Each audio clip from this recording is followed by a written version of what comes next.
உலகமெங்கும் இன்று காசநோய் தினம் கடைபிடிக்கப்படும் நிலையில் திருவிதாங்கூர் சமஸ்தான நிர்வாகத்தால் துவங்கப்பட்ட ஆசாரிப்பள்ளம் காசநோய் மருத்துவமனையின் தற்போதைய நிலை அப்பகுதி மக்களை வேதனையில் ஆழ்த்தியுள்ளது.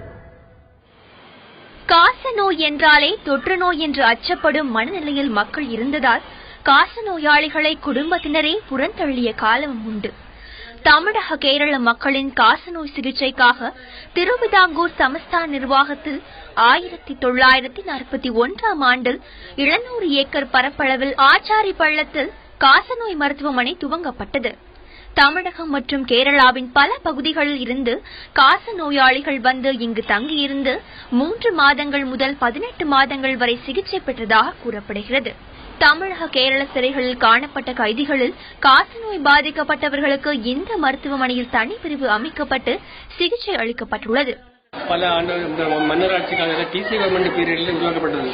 உருவாக்கின காலத்திலிருந்து கேரளாவிலிருந்தும் தமிழகத்திலிருந்தும் ஏராளமான மக்கள் பல மாத கணக்கில் 5-6 மாத கணக்கில் இங்கு தங்கியிருந்து சிகிச்சை பெற்று குணமடைந்து சென்றவர்கள்.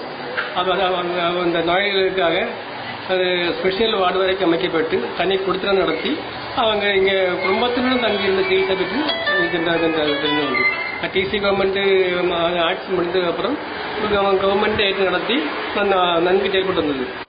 இந்த மருத்துவமனை வளாகத்தில் மருத்துவக் கல்லூரி மருத்துவமனை துவங்கிய பின்பு காசநோய் மருத்துவமனை கல்லூரியின் ஒரு பிரிவாக மாறியுள்ளது. முந்தைய காலத்தில் காச நோயாளிகளுக்கு அளிக்கப்பட்ட முக்கியத்துவம் தற்பொழுது இல்லை என்றும் அந்த பகுதி மக்கள் குற்றம் சாட்டுகின்றனர். இப்போ அதே ஞாபகத்துல தமிழ்நாடு ஃபுல்லா கேரளால இருந்து டிபிக்கு இங்கதான் வராங்க. ஆனா இங்க அதுக்குள்ள ஸ்பெஷலிஸ்ட் ஒன்னும் இல்ல. ஏதோ செக்அப் பண்ணிக்கிட்டு அப்படியே அனுப்பிவிடுறாங்க. அந்த பழைய மாதிரி ஒன்னும் கவனிக்கிறதுக்குள்ள. முந்தைய காலத்தை போல காசநோய் எனப்படும் நெஞ்சக நோய்க்கான நோயாளிகளை கவனிக்கும் சிறப்பு பிரிவாக மாற்றி நோயாளிகளின் வருகை அதிகரிக்க அரசு நடவடிக்கை எடுக்க வேண்டும் என்பது மக்களின் கோரிக்கை.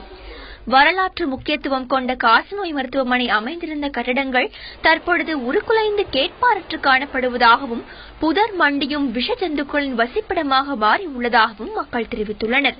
இந்த கட்டிடங்களை புனரமைத்து பாதுகாத்து காசநோய் பிரிவை நவீனப்படுத்தி மேம்படுத்த வேண்டும் என்பது அவர்களின் எதிர்பார்ப்பு.